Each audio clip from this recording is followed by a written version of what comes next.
It's great to see all of you joining us. I have 11:30 Central, so we're going to go ahead and get started.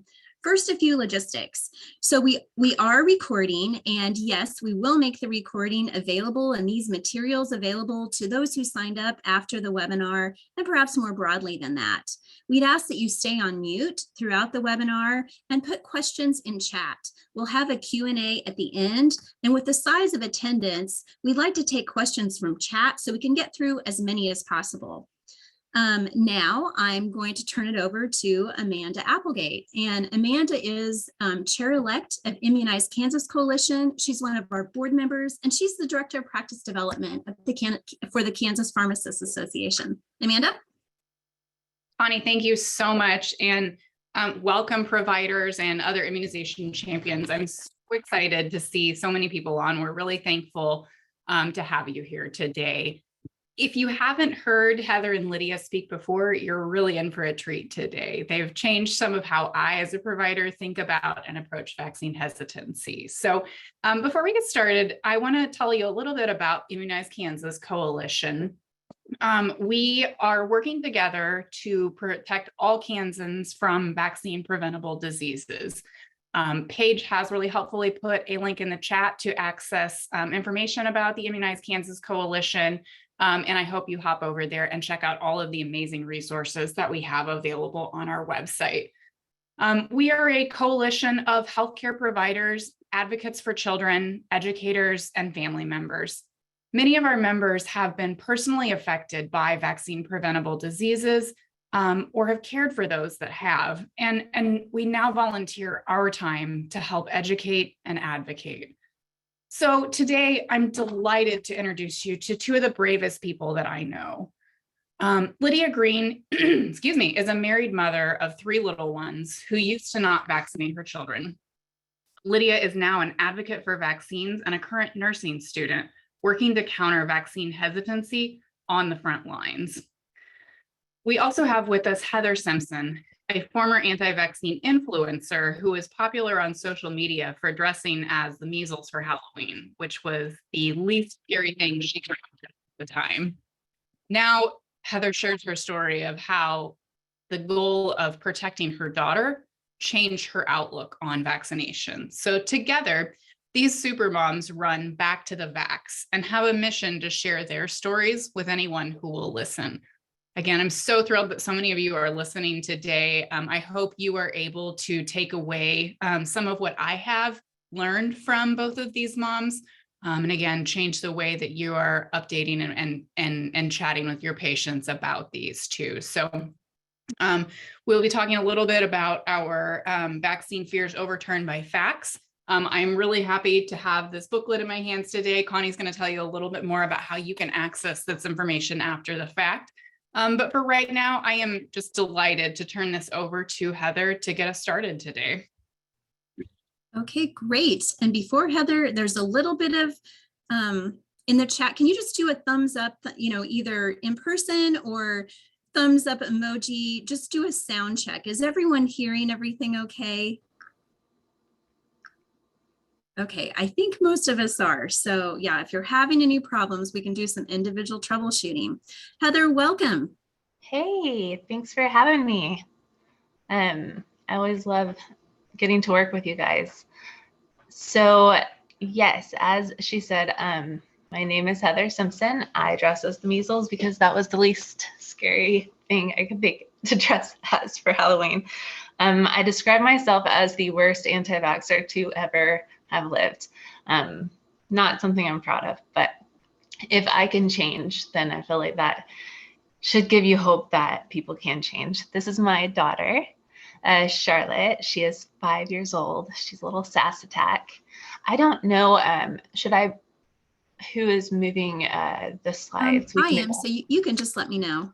Okay, and cool. Your daughter is adorable, I just have to say. Thank you. You can move on to the next slide. So this is kind of some of the stuff that I shared when I was an anti-vaxxer. Let's see, there's the glorious measles costume.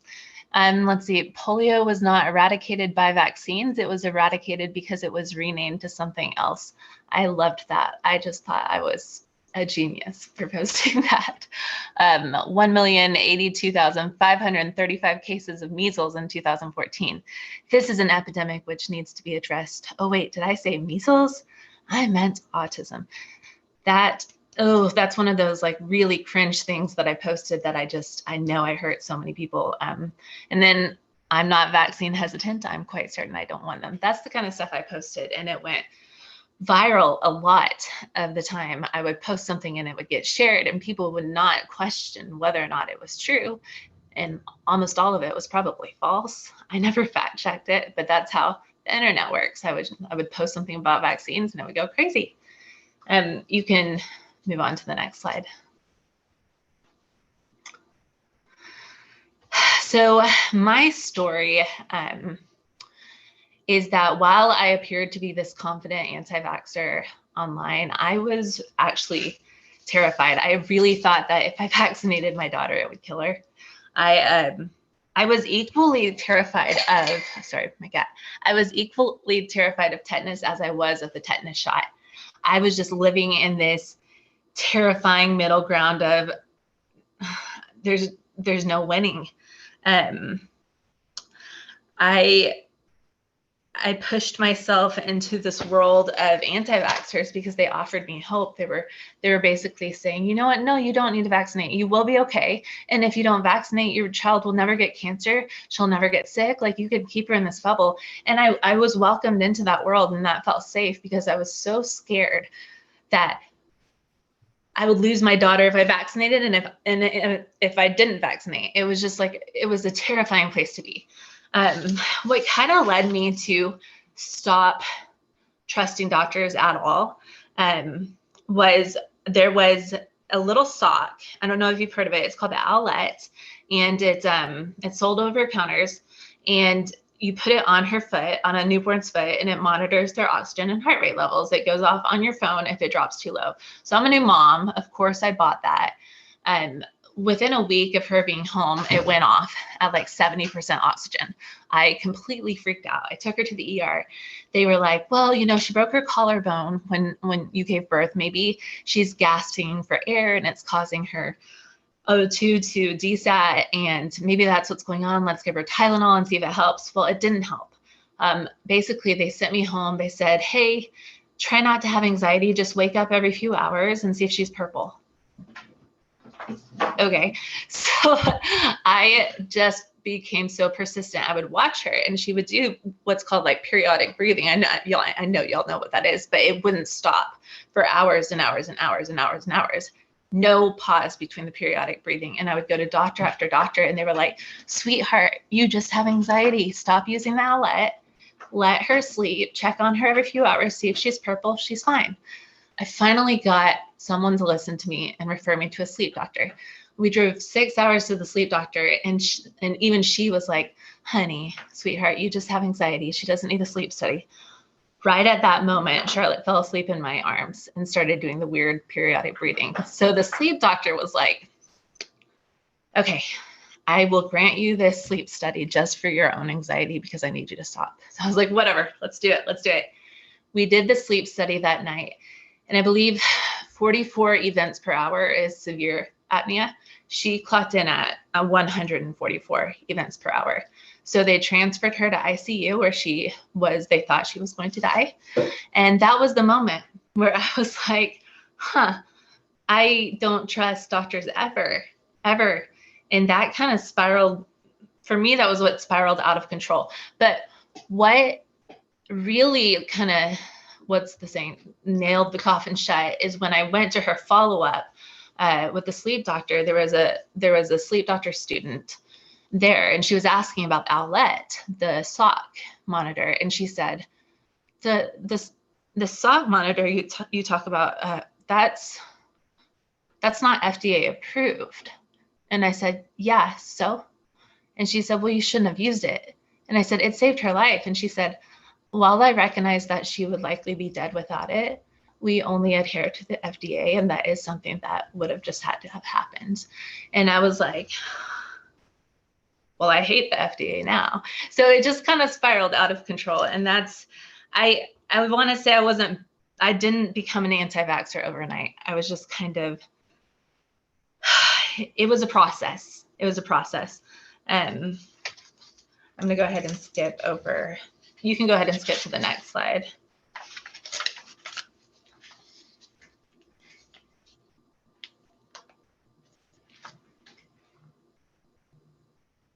Okay, so once I finally came around, long story short, to vaccinating, what did it for me? And I know that people say, facts don't change minds, feelings do. And that's true. That is true. But for me, I needed it to make sense. I needed you to explain exactly why this shot I'm going to give my daughter is not going to cause inflammation in her brain. And I want you to explain it in a very scientific way that I understand, because if you just say, well, I feel like it's going to be fine because I did it with my kids and they were fine. That's not, I need something, substance. And I know that's not every single person you're going to encounter, but it really, really, really was what did it for me. And so one of the biggest fears that I had was that the aluminum, instead of certain vaccines, would cross the blood-brain barrier and cause inflammation. And within my anti-vax community group, we believed that that inflammation is what caused autism, and severe autism at that. And so we had it down to our own anti-vax science. I think I even messed around with words like macrophages and engulfed the aluminum and slipped through the BBB secretly. I felt like a genius at the time. Looking back, oh my gosh, embarrassing. But I did speak to a blood-brain barrier specialist that took the time to break it down for me.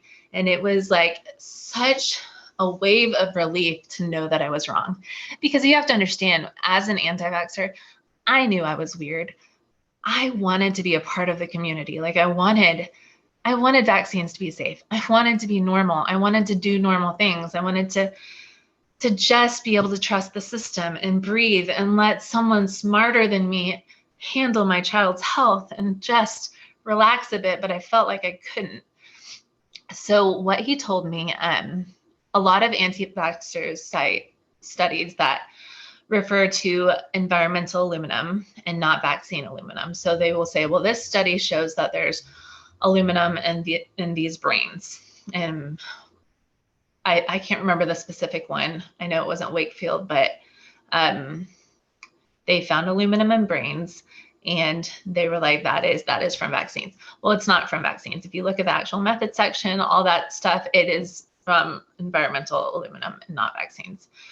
Because chemicals can only cross the blood-brain barrier if they are fat soluble and are small enough to do so. And vaccine aluminum is neither. Aluminum can cross the blood-brain barrier if it's broken down by gut acid, hence the environmental aluminum found in the brain that anti-vaxxers see in studies. So again, that is environmental aluminum found in the brain. Again, that's not vaccine aluminum. A lot of anti-vaxxers will do what we used to call a copy pasta.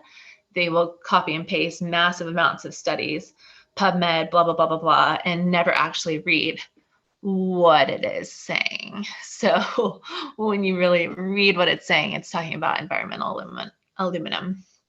They will also cite hair aluminum, but again, it's always environmental. Okay, you can move on to the next one. Okay, so this was another one that I thought I was just the smartest person about. I believed that polysorbate 80 found in some vaccines could also open up the BBB and allow aluminum to come in. I mean, I was just determined that this was a possibility. So this is how that rumor got started, because most anti-vaxxers I know still believe this, like wholeheartedly believe this. Around 40 years ago, a study suggested that if you give enough polysorbate 80 injected right at the base of the neck, you could open up the BBB for things like cancer treatment, which is really exciting, actually. But according to that study, the polysorbate 80 treated group only showed statistical significance versus saline when injected with 60,000 micrograms per kilogram. So to compare, the hepatitis B vaccine for newborns has about 50 micrograms of polysorbate 80, which means we would need about 3,600 hepatitis B vaccines injected straight into the little babies' necks to even have a possible chance at opening up their blood-brain barrier. Like, it's just not going to happen. I mean, it's not going to happen. And so once I realized that, and the aluminum, and just the realization that there's no way vaccines can cause this brain inflammation, this autism, all these things that I thought, I mean, there's scientifically no way. I was just so relieved when I went to give my daughter her first shot. I'm pretty sure I jotted those facts down and like held them in my pocket.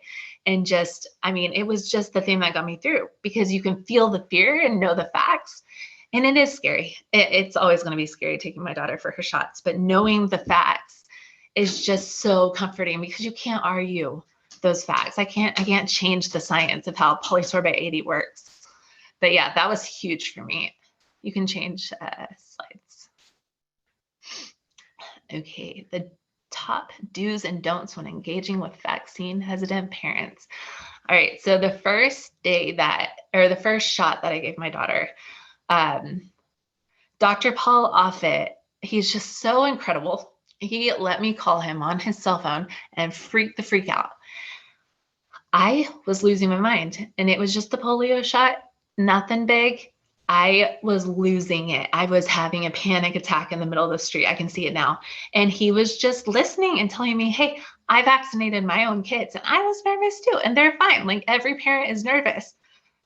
Every kid is typically fine. Like, these are super safe vaccines. You're doing the right thing. Like, everything he was saying was just so comforting. And he was someone that when I was an anti-vaxxer, I didn't like. I thought he was pure evil because, big pharma. But having him just reassure me and to care about me, who's a no one, and my daughter getting her shot, I mean, that was just so huge to me, to know that these big pharma people are not actually out to get us or hurt us. Like, they have kids too. They care too. So when she went to get her shot, her pediatrician gave me his cell phone number. And this was big, because he said, if there is anything at all that you're concerned about, and I mean anything, text me, call me. I will walk with you through this. That was such a relief, because he knew how freaked out I was. I mean, he understood, he got it. And just to feel like I'm not going to be sent home alone, freaking out, Googling symptoms, that was such a big deal to me. And I know that's not always feasible or possible, but man, it was so amazing. Okay, so I'm pretty passionate about this next point. Allow a slow schedule if the patient is threatening to leave your practice over the normal schedule. A lot of clinics do not allow parents to have a slow schedule. They just say either do the normal schedule or get out. So what the problem is with this is that if you kick a patient out because they're not going to do the normal schedule, instead they want to do the slow schedule, they're probably going to find an anti-vax doctor or an anti-vax group and go down that rabbit hole pretty quickly. So, and I've seen it happen a lot. If you keep them in your clinic and allow a slow schedule right here, or if you pick them out and allow them to go down the rabbit hole and join the anti-vax community, which they will, at 5 years old, you have a fully unvaccinated kid versus on your slow schedule at 5 years old, a fully vaccinated kid. And I just think for the kid, that's the fairest thing, because they're too young to make their own decisions. Keep them in your practice, get them vaccinated. I know it's frustrating to see that slow schedule, but man, a fully vaccinated 5-year-old versus someone that went straight down the rabbit hole and is now exposed to anything and everything because he or she is fully unvaccinated. Yeah, so I'm pretty passionate about that. Try to answer every parent's fear with kindness, gentleness, and understanding. They pick up on tone. Okay, so when I was pregnant, I I asked my doctor about the tetanus shot that I was supposed to get. And I kind of wanted him to convince me to get it. I wanted to know why I should get it, because I'm nervous. Like in general, I trusted medicine. I wanted him to convince me, but I had questions. So I said, well, what about this and this? And I think I asked 2 questions, and he started laughing and he said, oh, you're not one of those crazy anti-vaxxers, are you? And I was so embarrassed. I think I started crying. Our pediatrician at her first appointment, I wanted her to talk to me and maybe even talk me into it too. I wanted to hear from professionals. I mentioned seeing a docu-series about anti-vaxxers to my pediatrician, and she immediately shut down. She said, I'm not going to talk about that. I won't talk about that. I won't talk about that docu-series. You don't have to vaccinate, but we're not going to talk about that. I'm going to sign off that we talked about vaccines, but I certainly would vaccinate her if I were you, but up to you. I was burning hot red, so embarrassed. I just wanted a conversation. I wanted my fears calmed, and I don't know. I don't know what the story would have looked like had they spent the time. Gently break down the exact reason their fears scientifically cannot happen. We talked about that a little bit. That would have been incredible. I mean, my story might be completely different. And then finally, learn everything there is to know about vaccines. Not that you don't know everything that already, but a lot of times I've seen anti-vaxxers go so deep into the science of vaccines that they want to trump whatever doctor they're talking to. And the point is to be able to trump them back. Like, actually, while that seems like a fact that you might believe in, this is actually how it works. So yeah, that's kind of one of their big things. They try to know more than doctors and kind of twist the facts. So be ready to not twist the facts back, but own them on their own facts. Can you go to the next slide? I actually think that might be it. It is it. Okay. Well, thank you, everybody. Thank you so much. So now we will move on to Lydia. And Heather, your story and your transparency always just really inspires me. So thank you so much for sharing with us. And Lydia, we welcome you. Hello, thanks for joining us today. So my story is similar to Heather's, but it has some differences. So yeah, it's basically mothers versus tropes. Next slide, please. So I wasn't always a crunchy anti-vax mom. I actually used to be a pharmaceutical quality control chemist and was very pro-science. Even while pregnant, I got my flu shot. Back then, they weren't doing DTaP for pregnant women, but I would have got that too. And then I had my daughter in 2008, and I took her for her first set of vaccines. And I had felt a little bit of trepidation. And I remember my husband just looking at me going like, they're not here to hurt kids. They're here to make them healthier. And I was like, yeah, you're right. But I may have been exposed to that information and kind of picked up on it because I had a hard time with breastfeeding, and I joined this a parenting group that was a natural parenting group, and they helped me when my doctor was like, if it doesn't work, don't be so brokenhearted about it. Basically dismissed my issues, where this community of mothers and women helped me overcome some difficulties, and I was able to continue breastfeeding. And so I took my daughter in to her 8-week shots, and she had a protracted crying episode after her 8-week vaccinations. And one thing I was like, I should have listened to my gut, something's wrong. And then when I called the public health nurse, she basically dismissed my concerns, told me I was an anxious first-time mom, and I felt embarrassed and also unhelped. She's like, if you really think it's serious, which I don't, like, go take her to the ER. And I felt afraid for her, but also afraid to get ridiculed again. So I just kind of stayed up all night with my daughter as she had this, reaction to her vaccine. And I felt scared. She did, get better by the following, it was like 2 days, and she was back to her old self. But the damage was done at that point. And when I went to the same group that helped me with breastfeeding, they shared all kinds of scary information. And I left that encounter feeling like my daughter had brain inflammation, because there's a part of the DTaP insert that talks about DTaP cry and cry encephalitis. And if your child has this kind of protracted crying, to never vaccinate them again, talk to your doctor. Well, or that it's a contraindication, but I never actually got a chance to talk to my doctor about it. And I just didn't trust them at that point anymore. At first I was just going to skip DTaP, and at her 4-month shots, she got her other vaccinations. But as I stayed in this group longer, I decided to forego all vaccination. So she had very few vaccination. And whenever I thought about vaccination, I had a lot of fear and anxiety. And that was my main motivation, was looking for confirmation on why I was right in avoiding vaccination. Next slide, please. I went on to have 2 more kids. I didn't vaccinate them either. And I always thought I was being open-minded about it, and because I would redo all the research, but because I was asking an echo chamber the same questions, I would get the same answer back. After I've come through this anti-vax lifestyle, I realized why. And it's because there's something called a triple filter bubble that people have, and it consists of your individual bias, your social groups, and your technological algorithms. Here is an example of me in these groups back in 2008 reconsidering vaccination for travel purposes, but I came to the same conclusion, that I shouldn't vaccinate her. Next slide, please.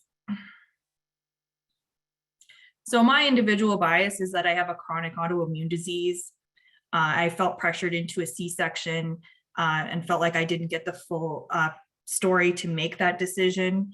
I've had negative experiences just due to my health issues, and I have PTSD from them. And I lack support. And this is a huge issue for many mothers. We just don't have the support in place by healthcare and even in our personal lives. So this is why these communities are so appealing. Next slide, please. So my social groups also contributed to my anti-vax choices. It started with mothering.com. That was a natural and attachment parenting forum. And it was where I found my first community. Then other social media platforms like Facebook gained popularity. And it was like every aspect of parenting had this niche group attached to it. There's breastfeeding, sleep training, or the lack of sleep training. Like some parents were just so against it, thought it was child abuse. Cloth diapering, even intactivism, which is people against circumcision, vaccination. So everything could become a group that people had strong feelings about one way or the other. And in real life, I also would ask these like feeler questions. I wouldn't flat out ask if they were pro or anti-vax, but it would start out with, do you use natural remedies? And then, judging by their answer, I would feel like I could know whether or not I could ask them about their vaccination choices. So then you tailor your social groups to that as well. Next slide, please. And then your technological algorithm is another way to reinforce your bias, which is, it seems like everyone agrees with you. And that's not true. Like, not everyone's going to agree with you, but your algorithms sure make it feel that way. And it's because your algorithms watch what you interact with and then bring you more content the same so that you keep interacting. And it's like a feedback loop that keeps you there. And with vaccinations, especially anti-vax, it's actually very few people. It's more so now, but when I started, it was very rare. But because the internet makes us congregate, even though we're few and far between, we can congregate in large groups. And then soon it kind of feels like everyone has this opinion that they don't actually have. And some people call that the loud minority or the fringe minority, but it seems more common than it actually is, which also reinforces the belief that you have. Next slide, please. So COVID created a lot of anti-vaxxers, but it's actually what brought me out of the anti-vax movement. It drove me to seek answers because I was concerned that healthcare and sanitation and all these, amenities would crumble, and then I would want to vaccinate and it would be too late. So I started reconsidering vaccination with some simple vaccines. My parents are from a communist country and their economy has collapsed several times. And I know that it is a possibility. We just always hope it doesn't happen. And I know in countries like Venezuela, measles and diphtheria returned when their healthcare system collapsed. So I was concerned. It wasn't that I wasn't afraid of these diseases. I just felt comfortable enough here to skip vaccination because of the state of our system. So when I was doing that, I entertained vaccinating my youngest, but I had this belief that the blood-brain barrier doesn't develop until age 2 or 3. And so I was like, well, which is it? Because he's 2. I need to figure this out for sure. And I realized I was like really wrong, not a little wrong. Like babies are born with an intact blood-brain barrier, but this trope is just so common.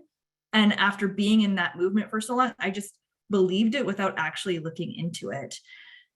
And so that's what kind of pushed me into entertaining the fact that I could be wrong about other things. And so I just sat down for weeks, just looking into all of these things that I believed at face value without actually looking further into. A lot of these tropes barely scratch the surface, and it can sound convincing when it's not. And the biggest thing you'll hear from anti-vaxxers is to do your own research, but they don't actually do their own research properly. They don't use the hierarchy of evidence. They will often, I call it bottom feeding. So they'll like take from the very bottom and use those studies and opinion papers as evidence when it's weak, and they avoid or ignore the evidence that is the top of the pyramid. And so when they say they ask me to do my own research, I will share a picture of this pyramid and say, okay, I'm listening. Please bring me something from the top half. And try not to bring me anything from the bottom. Oftentimes they'll stop engaging with me when I post this and ask for that. Next slide, please. So fear pushed me in and facts pushed me out. Heather and I both realized that it was those indisputable facts that made us realize we were wrong. We just couldn't work around them. There was no working around them. And for me, it was like the zero evidence of the blood-brain barrier. That was the one thing that kind of pushed me into investigating other things. And in this adventure of ours, I was like, well, what if we could explain these tropes to parents before, like an inoculation against misinformation? Like, what if they hear this stuff before they get exposed to the misinformation? It could have a protective effect. So this is how our booklet was born. We looked at the tropes that scared us most and explore how we were misled and what made us understand the actual facts about them. So I'm going to share my 2 favorite, but there's more. Next slide. Okay. So ironically, or maybe not, my middle child is autistic. And part of the reason I didn't realize it was because the anti-vax movement has a very ableist undertone to it. And I had these very negative ideas about what autism was. And I just saw my son as beautiful and unique and different, maybe a little behind, but he was perfect to me. Like I couldn't marry those 2 ideas, that he was so perfect and had autism. And it wasn't until I realized I was wrong about vaccines that I, felt my stomach drop and was like, oh my gosh, like what if he actually is autistic?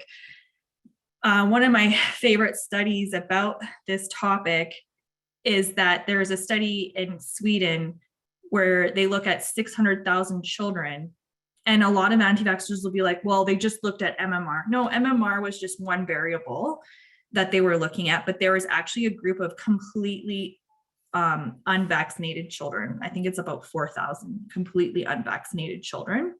They compared the autism rates of vaccinated children and unvaccinated siblings, and there's no difference in autism rates. So being unvaccinated had zero protective effect in getting autism or getting an autism diagnosis. And even in my own personal experience, I'm verified, or not vindicated, because my son regressed around 2.5 years old. We looked back in all his video records, and this is how we were able to kind of pinpoint the age where he regressed and stagnated in development. And his developmental arc was already quite different.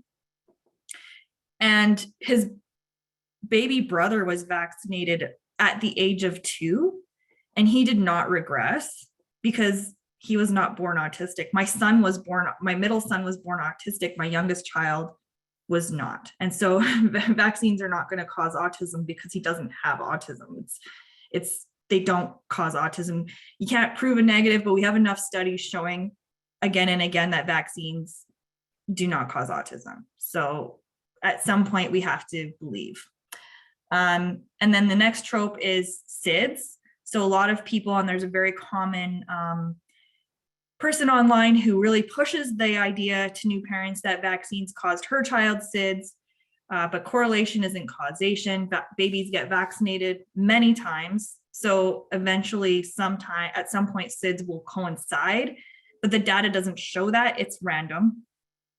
Sweden stopped vaccinating for DTP in the 80s. There was no decrease, and just more babies died of pertussis. That was the only thing that happened there, and it was awful. There's data that shows vaccines have a protective effect. I'm not saying that vaccines prevent SIDS, but this could be just a healthy user effect. As parents who vaccinate are in contact with healthcare workers, I know I avoided well checks because I just did not want to have this conversation. So they're likely to know more about safe sleep practices. So ABCs are the best way to reduce SIDS: alone, back, crib. As providers, I'm sure you all know this. Next slide, please. So what happened, or what helped us vaccinate? Vaxopedia, and I have not found another one that really explores the tropes, but if there is, feel free to tell me. But they go through each anti-vax trope with references and citations, and just reading other people's stories about how they changed their mind and how their kids were okay. Having a healthcare worker work with me, know my story, and just be patient. Let me start off with however many I want and just keep track of whatever is left. You know, she was the same nurse every time. And then just seeing with my own eyes that all 3 of my kids were okay. I started slow, but I realized quickly that the actual needle is the worst part. And I just wanted to get it over with and have the least amount of appointments possible. So I quickly went on to an accelerated schedule, and my kids were caught up within a year. Next slide.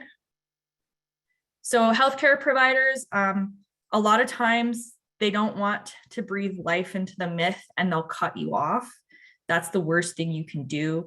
You're going to want to listen to them fully, let them say what they need to say, look like you're invested, and pay attention. Try not to look annoyed or angry.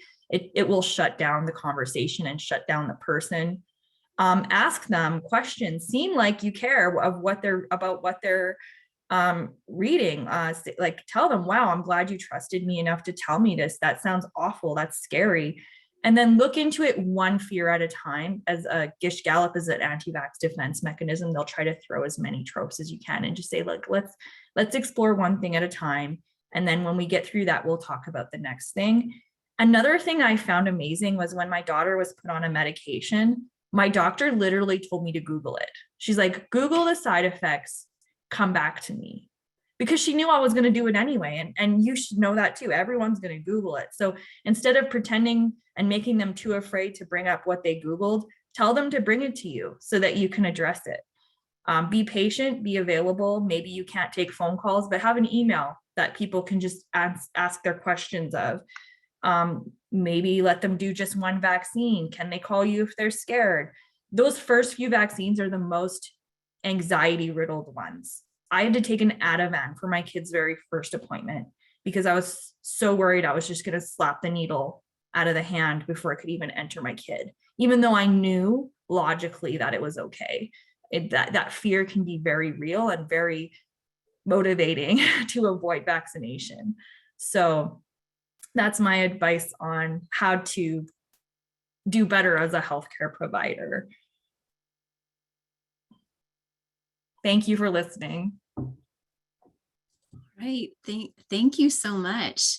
And we have plenty of time for question and answer.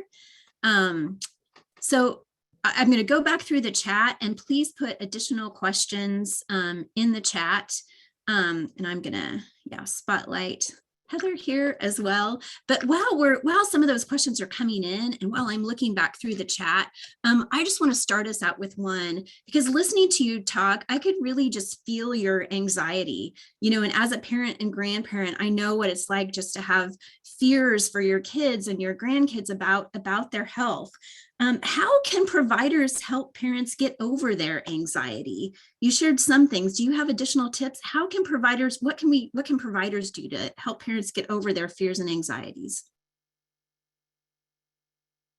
I think just assure them that you will be available through any fallout.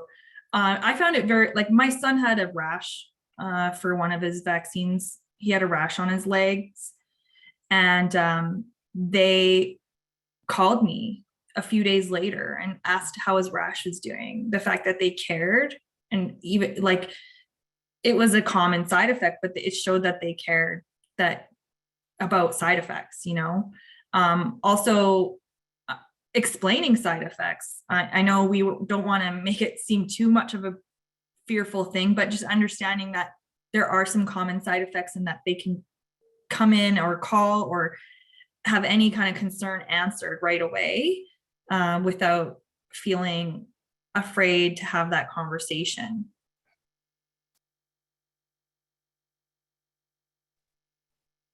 Thanks. Heather, do you have anything to add?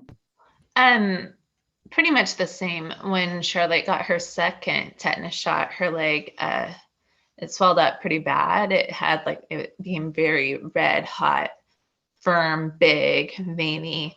Obviously, I panicked, but my pediatrician let me text him a picture every day. Was very patient about it. He continued to just be like, yeah, it's normal. She's fine.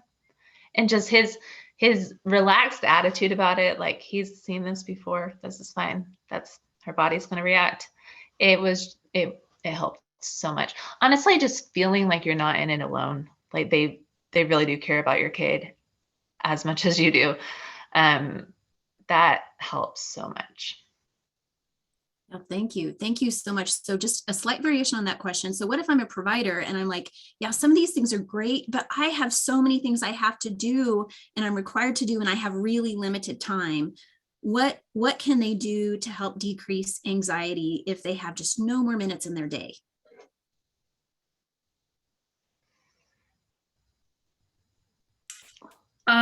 Giving them a contact number. I know I'm in Canada, and we have in my province the 811 line where you can be put through to a triage nurse at any time of day or night.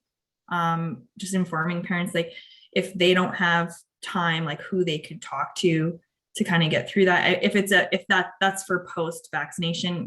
Pre-vaccination, you might have to make more than one appointment. Like, if this parent is like really hesitant and you don't have time, you might have to set aside an appointment just for education purposes. And you may not vaccinate at all that day. And I know that's not what you want to hear, because we're all lacking time these days, but if they're at risk of not vaccinating anyway, making that extra appointment might be worthwhile. Another thing is a copy of the booklet, or at least some of it, to answer certain tropes that they do have, and they could take it home and read it. And because we do go pretty deep into detail, and so that could save some time too. Yeah, that was kind of the point of the booklet, I guess, right? Is exactly. those common things you're hearing. But Yeah, good. And they're all set up so each of those tropes is on its own page. So you can just print that page. None of them are on multiple pages, so you can just pull what you need. Okay, I'm going to go back up to the questions now. Rachel asked, and I think this is when you were talking, Heather, because Lydia, you kind of answered this in your presentation. Rachel asked, did you grow up not receiving vaccines on a routine schedule? So what was your experience growing up, Heather? Did you receive immunizations as a child? I did. Me and my three brothers got them all. The only weird thing that happened was my little brother got his MMR and started, he has like sensory issues, and that happened around the time you develop sensory issues anyway. But we kind of were like, did that cause that? But his pediatrician, reassured us that that didn't. But I think that seed was always in my mind, always a little bit. Okay, yeah, thanks. Megan asked, were your partners supportive of your anti-vax decisions, or did they have a different opinion? My husband, he supported me because he knew how much trauma I had from healthcare. And so he could understand where I was coming from. But when I started vaccinating my kids, he was very relieved that he wouldn't have to constantly defend my choices and stand up for me. So yeah, he was pretty understanding of why I went that route, and then also very relieved when I came around. I am divorced. He is not on board with the vaccine situation, so I do have medical custody. But he was not thrilled about all of this, about me becoming pro-vaccine and all that. Yeah. Thanks for sharing that. Monica asked Heather, how did you go from not trusting the doctors after the Owlette experience to being okay with texting pictures and having a similar calm response? Because that same response that calmed you seemed to be the reason you mentioned for the frustration when your daughter was little. Is she talking about? So like when doctors were talking with you about the Owlette, you didn't really trust them then, but then you switched to trusting them. And when I hear you talk, it seems like the doctors in those situations kind of had a different attitude, a dismissive attitude versus a listening attitude. But maybe that's not how it was. Yeah. So with those doctors, you have the one that was like, listen, it's not FDA approved. I do understand that she would likely be dead, but we do need to abide by the FDA. That's in its own ridiculous category. But the other doctors, just the flippancy about saying things like, just check on her every few hours and to see if she's purple. That felt so uncaring. Her pediatrician now, he cares. He has demonstrated how much he cares, and the words that he uses, the time spent, things like that. It's very different to know. It's very easy to tell if a doctor just does not care and wants you to leave, and just this lady is nuts. She just has anxiety. Or if a doctor is like, okay, I can get behind her fear and I can help her. And it was pretty easy to tell the difference. And just that nonchalant attitude, like, well, hope your baby lives. And versus her pediatrician now, who cares so much about her. It's just a night and day difference. Okay, good. And Heather and Lydia, are you guys able to see the chat? Okay, yeah. So I'm looking at Rachel's question now. When you went to the doctor, did they give you the vaccine information sheet? Did you read it and still not decide to vaccinate? Did you go to the CDC website for resources when you were an anti-vaxxer, or did you mostly stay on sites that supported anti-vax? Definitely not the CDC website. No. So you avoided the CDC website. I went to websites that supported what I thought. And those doctors, what are the doctors' names that? Like Dr. Sears, Dr. Thomas, those pediatricians. Oh, Dr. Thomas, that's a big one. Loved Yeah. him. There's another girl that wrote like Dissolving Delusions or something, and I loved her. Suzanne Humphreys. Yeah. Mm-hmm. So that's who we turned to. For me, I didn't see my daughter's reaction on that sheet because it was such an extreme reaction. Like it had like the common reactions like, oh, a little bit of fussiness or a little bit of crying. Like my daughter screamed her head off for 2 days and had these deep sleeping jags where it scared me how deep she was sleeping. But I know now, like looking back, that was like a pain response and that she was just exhausted from crying. But back then I didn't know why. And the sheet offered me very little comfort when I was up all night with her. And my daughter was such a happy baby. She's quote unquote good baby where I never really heard her cry until that night after her vaccination. Like she was just really easy to keep happy. And I didn't have it was enough to scare me like so badly because she was just such a happy baby. And the sheet offered me very little comfort. And then the healthcare nurse, the public health nurse also offered me very little comfort. So I lost a lot of trust. So, I mean, it would have been nice to have that explained because the tetanus shot is really painful, you know, and she's an 8-week-old, 8-pound baby. So of course that probably really hurt her. But I didn't know. And then I went to where I felt I could get help and understanding, which was the same place I got help and understanding before. So this is why building rapport is so important. And this conversation starts well before a baby is even born. This should be a conversation you're having with pregnant women during pregnancy, at other appointments outside of vaccination.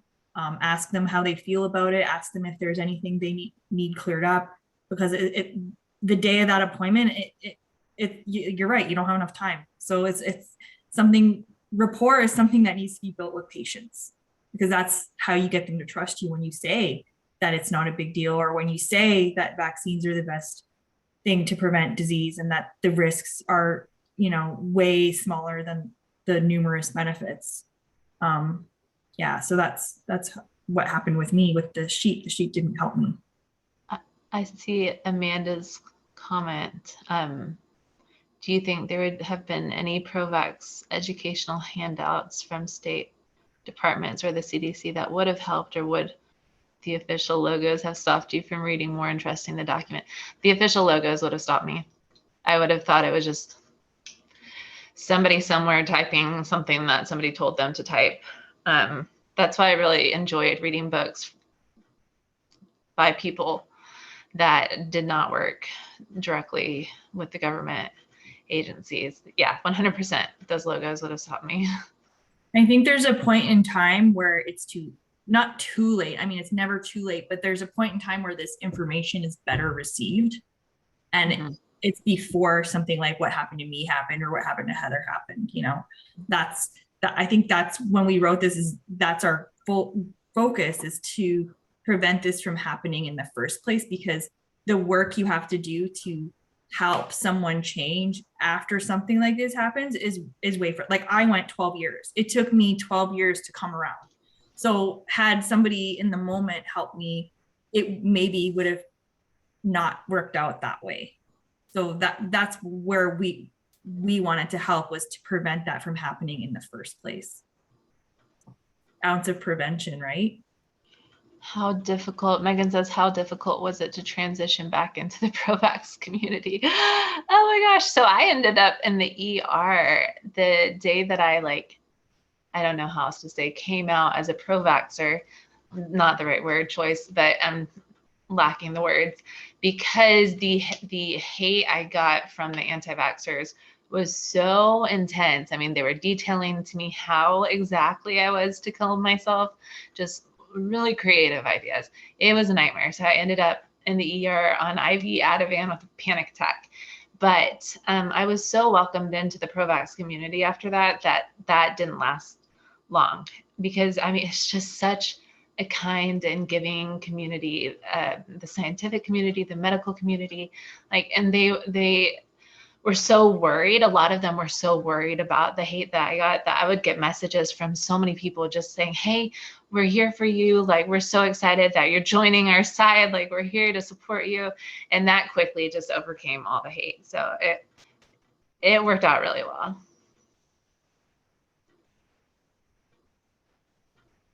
Thank you. And yeah, we've had some comments, you're both very brave. I agree. They're sorry for some of the experiences that you did have with the health community. I don't think I'm seeing any questions that we've missed. So put them in again if I did. But I'd like to ask you, is there anything a provider could have done at the very beginning that would have kept you from going down the path that you went down to become anti-vax? That's such an eerie question, because it's just to think, like, had the OB-GYN sat down with me, had the pediatrician sat down with me, I mean, everything could have been different. I mean, I wanted to believe in vaccines. I grew up being vaccinated. I was not a hard case. You could have cracked me. But they didn't. They laughed and they shut me down. And here we are. For me, it would have been nice to have the nurse say, bring her in. Bring her in. Let's talk. Let's have a look at her. Like, bring her in. Like, I don't know why that wasn't the first thought she had, and why she had to, because I live in a small town. It's not exactly a busy city. Like, I don't know why she couldn't say, just bring her in, let's talk, and even just as a new mom who's stressed, like I the lack of support for new mothers, it's really sad, and it's setting us up for failure in so many ways. Like, it would have been nice to just have somebody ask me to come in.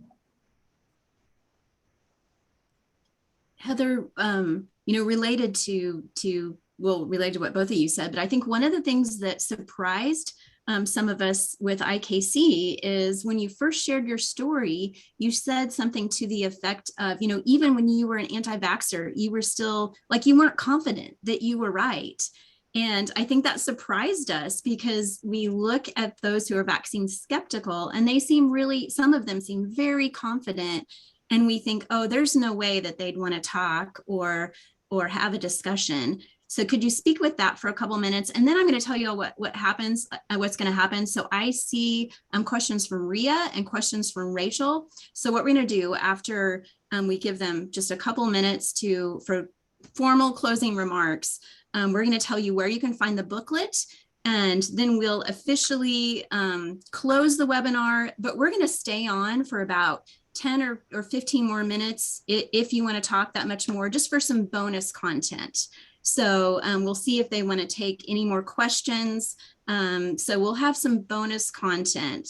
But any final words or anything you want to say about the comment that I made about you not really being confident when you were anti-vax, Heather or Lydia?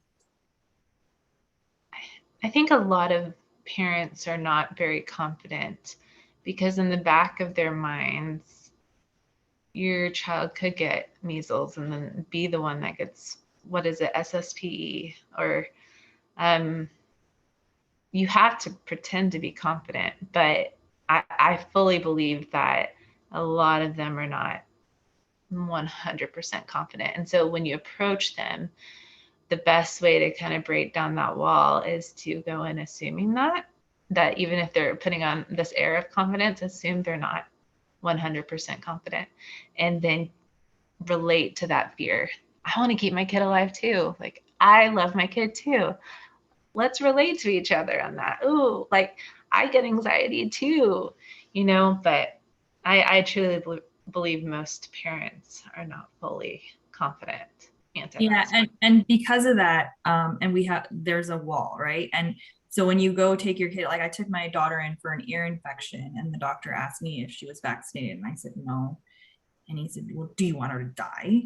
And I shut down. Like, I don't want my kid to die. Yeah.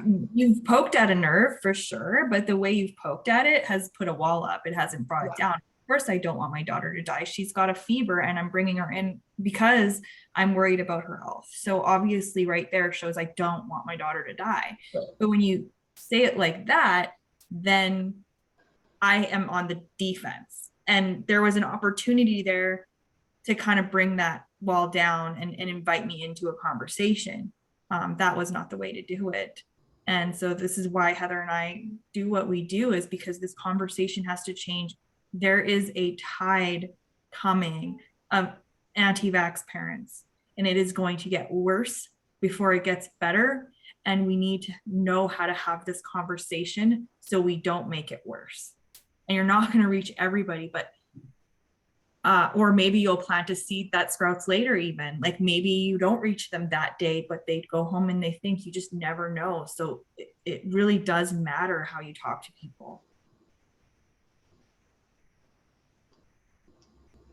Thank you so much. So now we just want to make sure you know about other opportunities. So we'll have a webinar next Wednesday. This one will be focused on parents and families, or people who work with parents and families. So if you know of any parents or family members you'd like to invite to this, please get the word out on that. We also invite you to view the Vaccine Fears Overturned by Facts booklet on IKC's website. You're welcome to download it, to print it. We have a few print copies available, and you can print individual pages. There's also an executive summary version of that. We're just wrapping up a Spanish translated version of that, so we'll be coming out with a Spanish translation soon. So thank you so much for joining. We invite you to engage and become involved with IKC if you aren't already. So thanks again for joining this webinar. So now we'll formally end the webinar, but we'll stay on, like I said, for a few minutes just for bonus content and to answer additional questions. And we will send out an email, we'll send out the recording and the slides. We'll make those available to everyone who signed up for this webinar. Okay, so I'm going to go back up to a couple questions we didn't get to. Let's look at, let's see, Ray. Would having the Vaccine Fears Overturned by Facts booklet given to you in prenatal visits, would that have helped? Yes. I think so. I think knowing about these things before you hear about them from the other side helps for sure. Yeah. And one thing from IKC, so we've seen some of the research that says when people are exposed to myths that they didn't have before, sometimes that can make things worse. It's like, oh, aluminum, should I be worried about that? I didn't know I was supposed to be worried about aluminum. Maybe I should be worried about that. So there's research that says, you know, you want to inoculate people against things they might hear, but maybe not unnecessarily. So I don't know, what's the balance? Do you all have suggestions on that? I think that's why it's good that the booklet is divided into tropes, that if the patient has one specific question, you're not saying, hey, here's a lot more that you didn't even think about that you should worry about and find out why you should not worry about. You can just give them that one thing. Okay, good. Ria's booklet, question. Sorry, go ahead. The booklet is meant for a tool for dialogue, right? So you're going to have an idea better than anyone about what your patient needs, hopefully. So as you're talking about them in these earlier visits and they're showing more and more concern and more issues, then you would know whether to give them just the sheet or the whole booklet, depending on, like, ask them what website they're on, ask them who they're listening to. If they mention Paul Thomas's book, give them a whole booklet, you know? So it depends if they've heard something in passing or they're like, you have an understanding that they're kind of immersing themselves in this counterculture and hearing everything anyway. So you'll have the best idea just by talking. It's just another tool to have that conversation. Good tips. And can you guys see Ria's question? What's your advice for talking points in a situation when a parent identifies timing of vaccines to coincide with the recognition of developmental delays, parents looking for answers, potentially focusing on a cause as a form of coping? what is the right time and approach to begin an evidence-based discussion? I would mention that life still happens again after vaccination, right? And if you gave 1 billion people a glass of water, some are going to get, diagnosed with a new malady that they didn't have. Some are going to get, diagnosed with cancer or become infertile or whatever, because we know the base rate of all of these maladies, right? And we're constantly monitoring for a deviation from that. And this is why we can say, with certainty, like, no, vaccines don't cause infertility, because we already have the information on that. Just that life still happens after vaccination, and it might happen 2 days after vaccination, or 2 months after vaccination, or a year after vaccination. We don't have a crystal ball to see these things. I will say my own experience, the night before my son's COVID vaccination, he woke up with horrible growing pains. He woke up screaming. And I just think to myself, had that happened the following night, I may have wondered what the vaccine did to him, because we can't predict when these things happen. I mean, it was fortunately just growing pains, but I don't know if I would even assumed it was growing pains had it happened the night of his vaccine. So it's important to keep that in mind, I think, when we're talking about things that coincide with vaccination. And you can always make a report. That's another thing to tell parents, like, hey, this is how we keep vaccines safe. If something weird happens, even if it may not be related to the vaccine, you can report that so that it's now safer for everybody. That's a really good point. Yeah, thank you. Rachel asked, when you were trying to decide about vaccines, did either of you consider the illnesses the vaccines prevent to be worse than if your child got that illness? Like, so risk trade-off, how did you put the risk trade-off in your mind between vaccine preventable diseases and your perceived risk of vaccines? So it was a constant battle between tetanus was like my biggest fear, and then the tetanus shot kind of was the front runner of the bad guy in the anti-vax world. I cannot tell you how stressed I was about tetanus. It was ridiculous. She got scratched by a feral cat, and that is kind of what did it for me. I took her to the pediatrician, and I was like, I'm so tired of worrying about tetanus. Like, how do I know if this cat has tetanus? And the doctor was like, I said, I wish there was a way to not have to worry about this. And the doctor was like, Heather, there is. And it was a moment.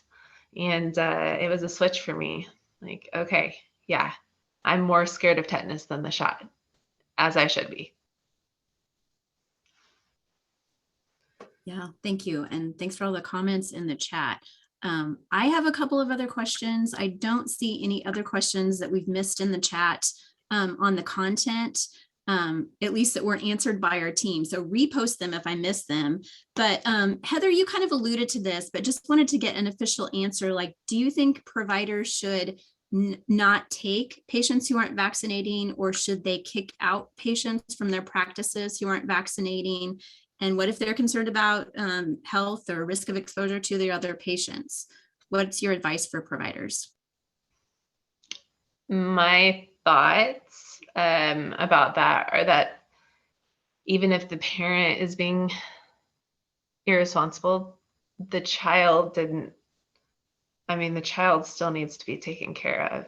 And if you can keep them in your clinic and keep taking care of them, I mean, you could potentially save their life. If the parent goes to some Facebook group that says pour silver down your kid's throat to try to treat pneumonia or something, it could kill them. So just keeping them in your circle, because it's not the child's fault that the parent is anti-vax. And that gives you more time to pour more truth into it. I do believe that if you're going to do that, that they need to do some kind of course and pass it. You can take our book and have them read it and then do a quiz that they need to pass the test and then they can stay in the clinic. They have to go over some educational stuff and learn it, and then they can stay in the clinic. As far as exposure to your vaccinated kids, I'd be more, that would not be my biggest concern, that the vaccinated kids would get sick from the unvaccinated. You And could there's have also- two different areas in your office, like the, unvaccinated in this waiting room and vaccinated and then that, but And yeah. and you can require masking. I mean, if you Yes. have an unvaccinated family coming in and they still want to seek your care, have them mask. Yeah. Put them in a separate waiting room, have them wait in their car. Things that we learned from COVID can still be applied to parents who don't vaccinate for other things, but denying care, I think at the end of the day, does more harm than good. And by letting them stay, you have opportunity to build rapport. Yeah. Lydia, I really liked how you described the triple bias echo chamber. But also that just feels like a huge mountain to overcome for those of us who are health communicators or educators or providers. Do you have any other tips for overcoming, like how do we communicate better? How do we get the word out better? How do we get people willing to come out of that echo chamber? How can we message better? Explain that it exists. Explain that this triple filter exists. I don't think a lot of people realize like how influenced they are by that. So even just explaining it and naming it can help. And then also, because they do like to say they do their own research, show them the hierarchy of scientific evidence and have them bring their evidence in. And how does it hold up to that pyramid? Is it on the bottom? Is it on the top? Is there something on the top that, overrides what's on the bottom? Because just because a smaller study found something doesn't mean it's necessarily going to be retracted when a bigger study comes out. So you can still look for a bigger study to see if that actually did play out in a bigger study. And most of the time it doesn't. Like the amount of people inside a study matters. And if it's 12 people versus, 2 million, that matters. And so if they're going to say they do their own research, they should know what that means. And using the hierarchy of evidence is part of that. Yeah, thank you. Yeah, Rachel says, I think it's difficult to imagine addressing that triple issue without coming off as argumentative as a health provider. Yeah, that is the tricky part. Yeah.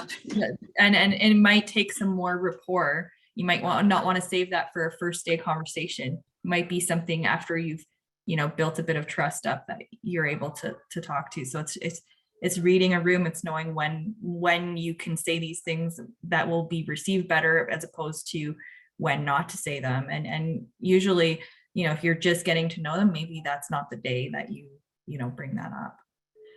Okay, thank you. Yeah, a couple of questions about printing. You are definitely welcome to print it on your own. We have a few printed copies.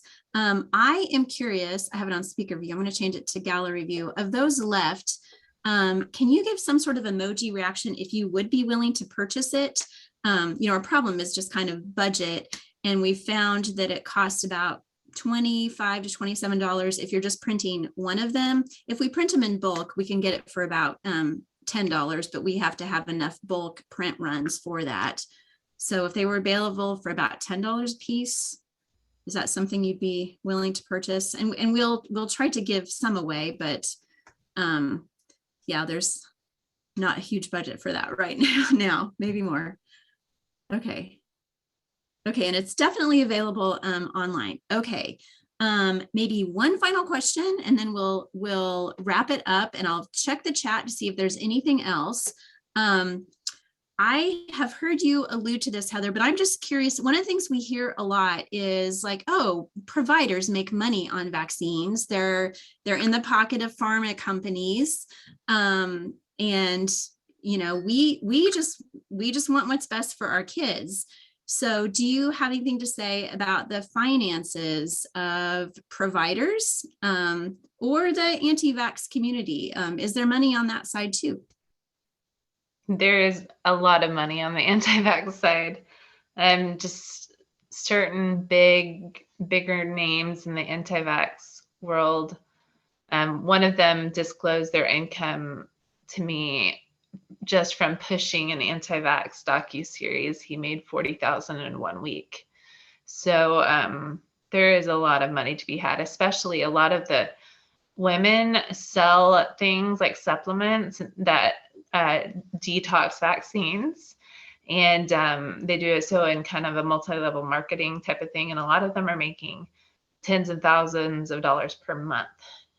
Trying to tell people that to buy products to detox their children's vaccines.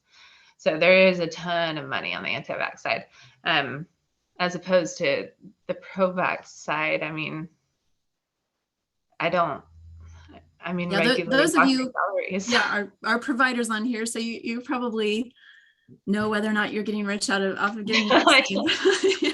Yeah. Obviously not. Amanda, do you have any comments on that? Pediatrics is the lowest paid specialty in the US. So, I mean, no one's getting into pediatrics because they want to make money and get rich. It's one of the lower paid specialties.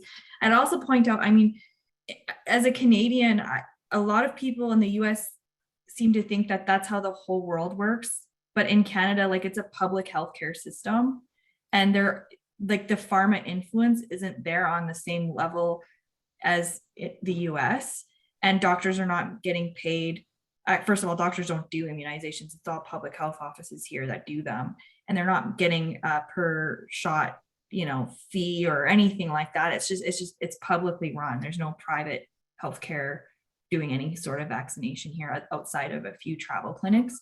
So just remember that it's the same everywhere. So you have countries where this system is different and they're still recommending vaccination. So it kind of makes you think like, well, maybe like, what's their motivation? It's not money, obviously. It's the health of the public. Great point to think about it from an international perspective. Yeah.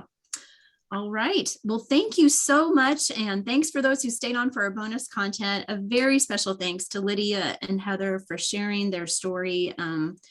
You gave some great information and are an inspiration to us all. So look for a follow-up email, and we're excited to continue sharing this booklet and the facts on all of these issues that you wrote up in that booklet. Thank you again, everyone. Okay, thank y'all. Thank you so much for having us. Thank you.